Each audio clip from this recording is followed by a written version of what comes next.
এই সৰিদা দাদা কি হ'ল নাথাকো বুলি কৈছে দাদা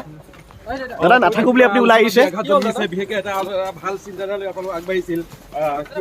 বিশেষ কি হয় নাথাকো বুলি কৈ আপুনি ওলাই আহিছে মই নাথাকো এইটো মোৰ ব্যক্তিগত কথা হয় নাই ব্যক্তিগত কথা হয় আপোনালোকে বহিছিলে বিশেষ কাৰ লগত কি কাৰ লগত লাগিলে বিশেষকে কিয় নাথাকে সেইটো এটা এইটো পিছত গম পাব দিয়ক মই নাথাকো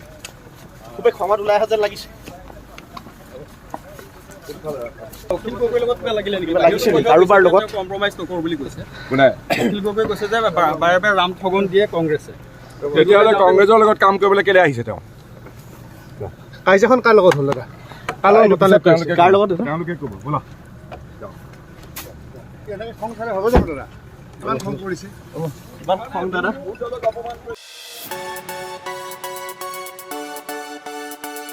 ৰঙাপাৰাবাসীৰ বাবে সুখবৰ আপুনি যদি দুচকীয়া বাহন ক্ৰয় কৰিব বিচাৰিছে তেন্তে এতিয়াৰ পৰা আৰু চিন্তাৰ কোনো প্ৰয়োজন নাই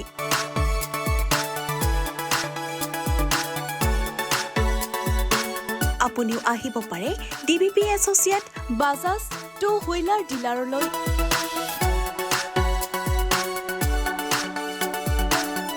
আমাৰ ঠিকনা হৈছে ৱাৰ্ড নং ৮ ঠাকুৰবাৰী ৰোড ডাকঘৰ ৰঙাপাৰা জিলা শোণিতপুৰ অসম আমাৰ যোগাযোগ নম্বৰ হৈছে 9435707133 আৰু